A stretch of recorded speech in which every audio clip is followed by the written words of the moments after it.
We're at the Woody Hayes Athletic Center on the Wednesday before Ohio State's spring game, the 15th and final practice of the spring. And we do our game time decisions all throughout the season, the regular season, Steven and I do, that tell you what to look for in that Saturday's game. And so we're going to do one today for the spring game. And Steven, since you're used to it, why don't you kick it off? What's your game time decision, the thing that you're keeping an eye on Saturday? Ryan Day has talked very highly about the cornerbacks all spring and the progress they've made. And some of that is guys are just healthy, so they're able to actually play football. He said, especially with guys like Jordan Hancock, you're getting this chance to really see his talent. Denzel Burke's getting back to the level that maybe he was at as a freshman. It looks like he's back on track. Davis and Igbinosun, he said it multiple times. Even Tim Walton said it. He has raised the level of competition in that room, and Jair Brown continues to come along.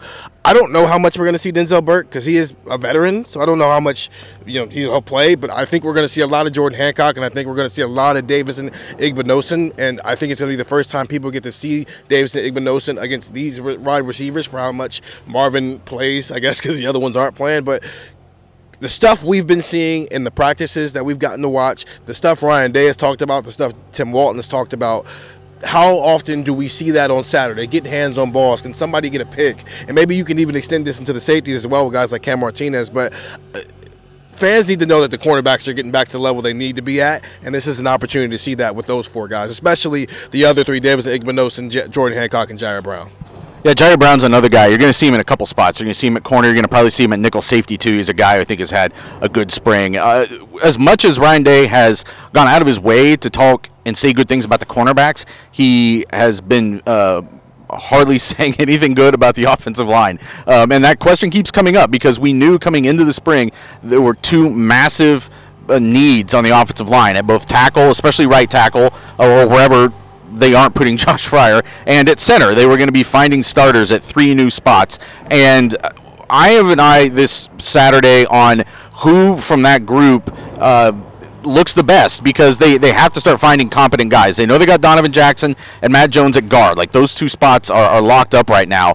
But they got through a whole spring with, it seems like, not necessarily fewer questions than they started the spring with on the offensive line. And we've seen in the last couple of years, Ryan Day was mentioning it today, that, as recently, this time last year, he had questions about Paris Johnson at left tackle, and Paris Johnson ended up being an All-American left tackle. And you go back to 2021 with a very good offensive line, and Jack Sawyer came out and tore people up in the spring game, although it's not full contact and they blow sacks dead, whatever, but it was still pretty impressive.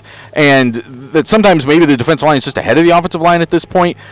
But I think if you see more of what we saw just a couple of weeks ago here in the Student Appreciation Day scrimmage, where the defensive line was kind of having its way with the offensive line, that isn't the note that they want to end the spring on. They've got to see somebody at right tackle, whether that's Tegra Shabola or Zen Mahalski or George Fitzpatrick's gotten in there a couple times. At center with Carson Hensman and Vic Cutler. What does Josh Fryer look like at left tackle? You're just looking for guys who can stand up to these admittedly talented edge rushers, but hold their own a little bit, because they've got to get something positive, I think, to build off of at the end of the spring, take it into the offseason, and get ready for September 2nd against Indiana. Doug, what are you looking for on Saturday?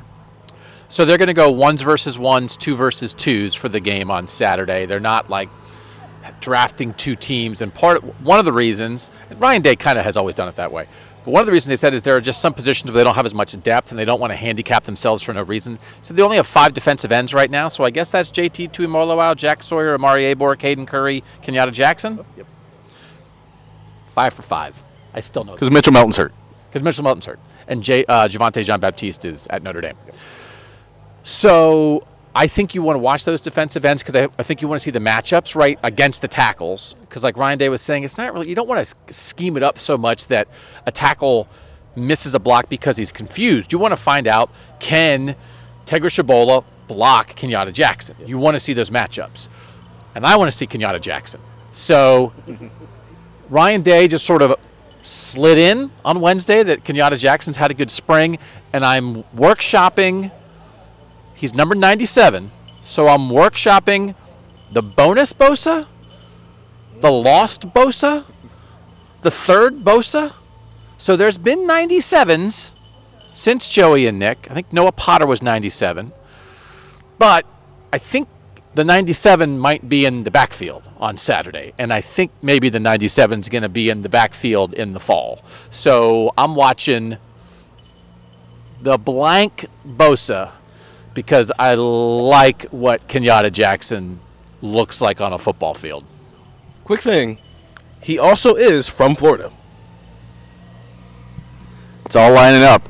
We are going to do a draft actually this week on Buckeye Talk, so make sure you get that podcast wherever you can find podcasts. I think that'll be Thursday's podcast where we draft, Stephen and I, our own teams that will theoretically go head-to-head in a fictional spring game. But find that wherever you can find podcasts and get the text 614-350-3315. We'll be sending you details and analysis of what we see on the field before, during, and after the game from Ohio Stadium from Buckeye Talk.